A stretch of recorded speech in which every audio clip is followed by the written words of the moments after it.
Hello, Spooples! I hope everyone had a lovely Day of the Dead. I wanted to release this episode on Thanksgiving because A, I'm a college senior about to graduate, so my life has been hectic, and B, following the spirit of Thanksgiving, I wanted to celebrate by giving thanks to my family and friends because without their support, this channel would not be growing. I dedicate this episode to my family because they always encourage me to embrace my heritage, which is a huge part of why I do this. I love you guys. Happy Thanksgiving.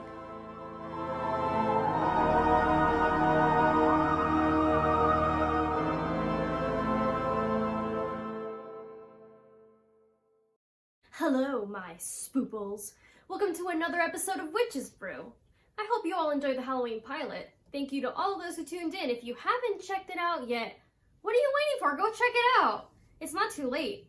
You know, in this house, it's always Halloween. For today's episode, I want to talk about a holiday very important to my Hispanic heritage, Dia de los Muertos, or Day of the Dead. Have you been away at college for the past 4 years? I haven't really been able to celebrate Day of the Dead how I've wanted to. It's kind of hard to explain a candlelit altar to your RA. You know how it is. Everything's a fire hazard, right, Dragacorn? Anyways, now that I have my own apartment, I think I'm going all out this year. But first, I need to find some inspiration. So let's hop in the brew and go find some. The broom led me to Olvera Street in Los Angeles, where they were having a Day of the Dead art festival. The festival was a lot of fun, and it didn't take me very long to find that inspiration I was looking for. The lively spirit of the holiday was in the air, so many beautiful and colorful things to look at. At every corner there were shops and booths adorned with sugar skulls and skeletons. The artists showed off their amazing renditions of Day of the Dead symbols, like the Katrina.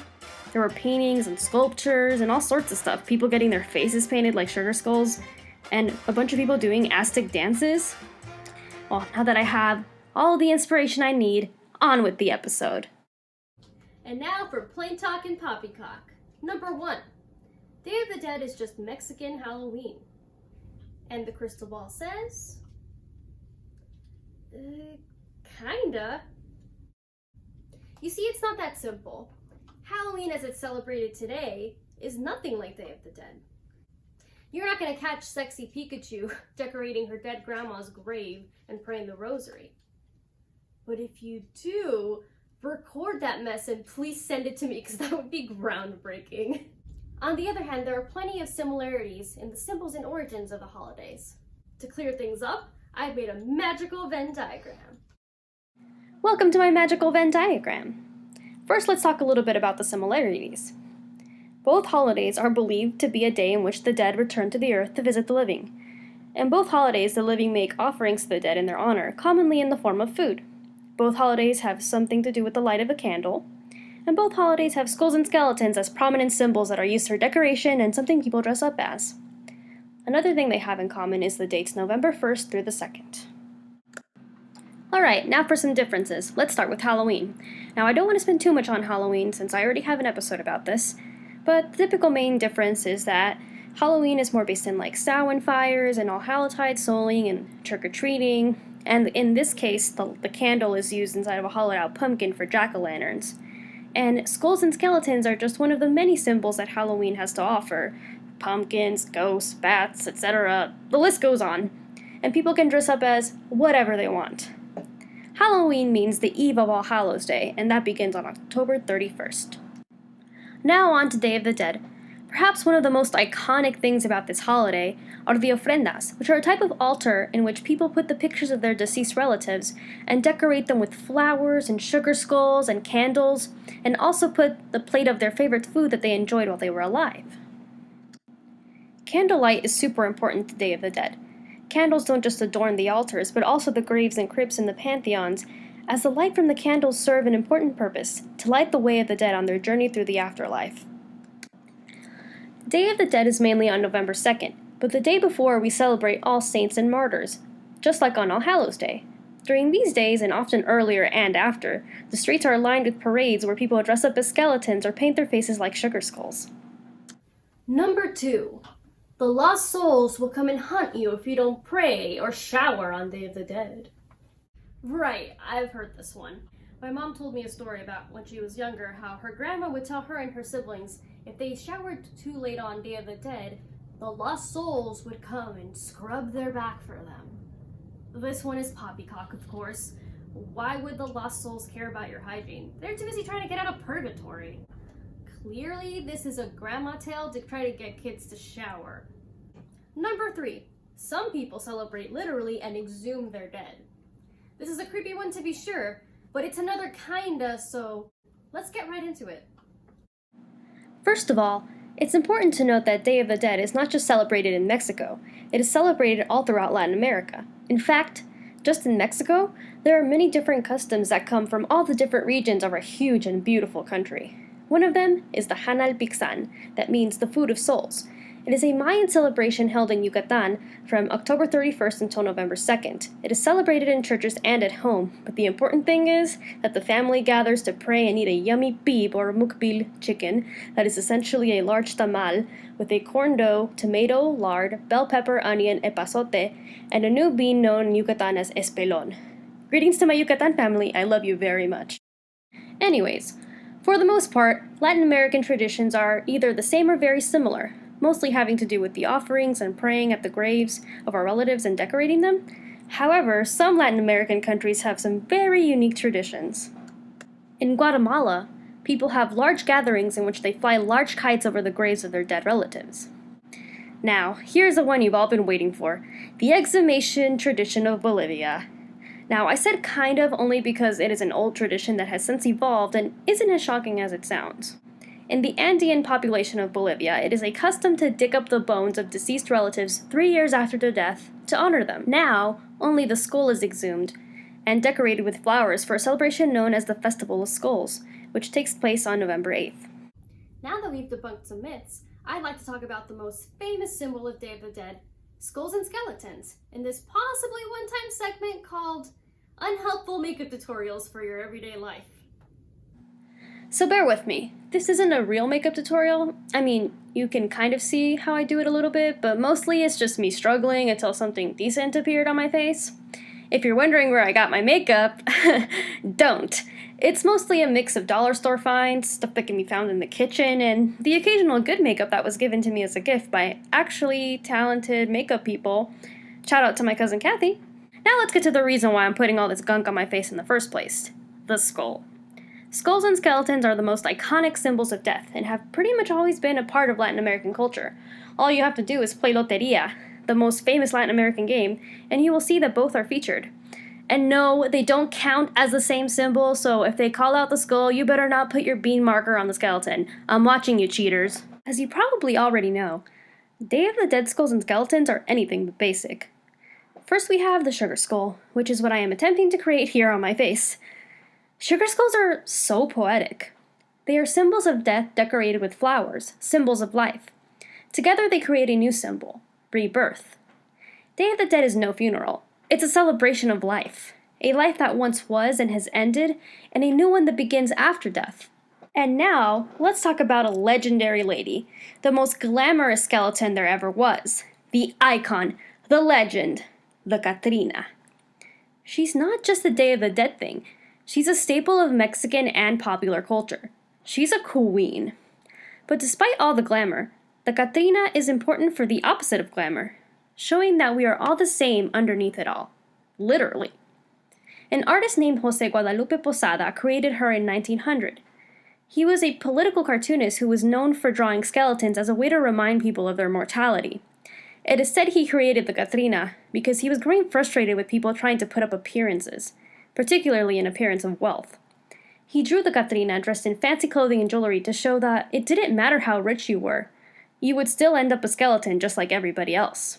The core message of the Catrina is that no matter our skin color, our social status, or anything else, we are all the same, just a bunch of skeletons.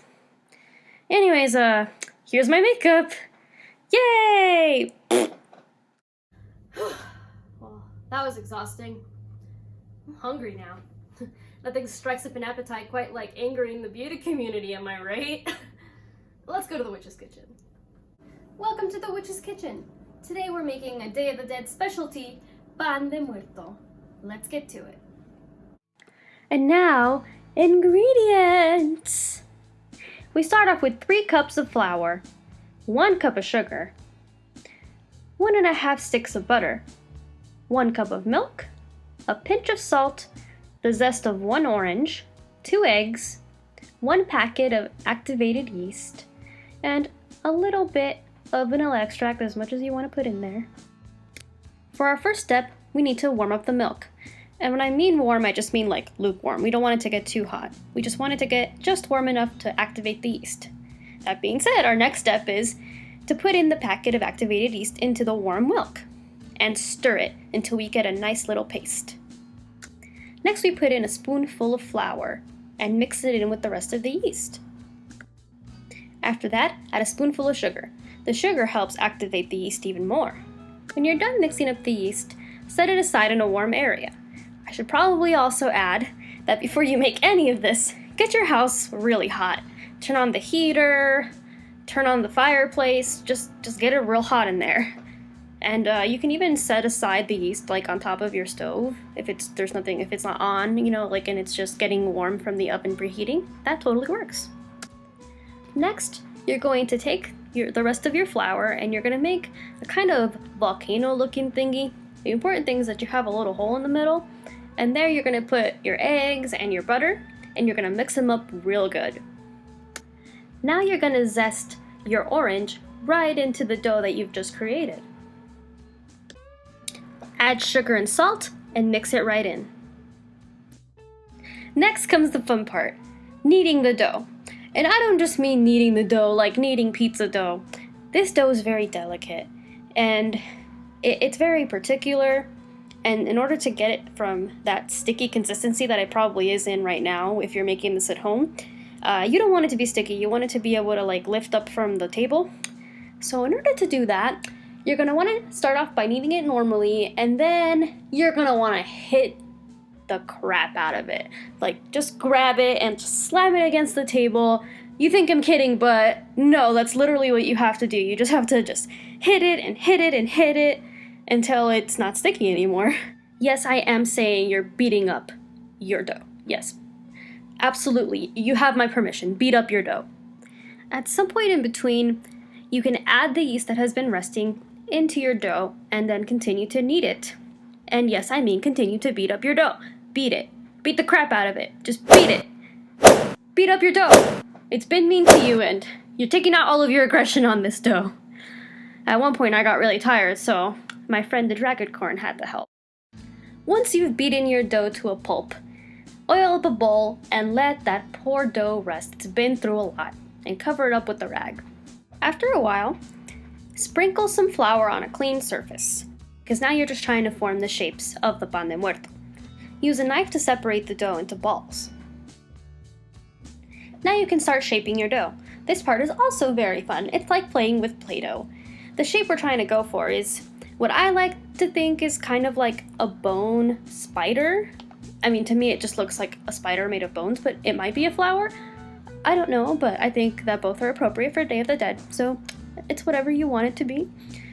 You roll up little rods and cross them together. I think also the cross plays a part, because, dying and going to heaven.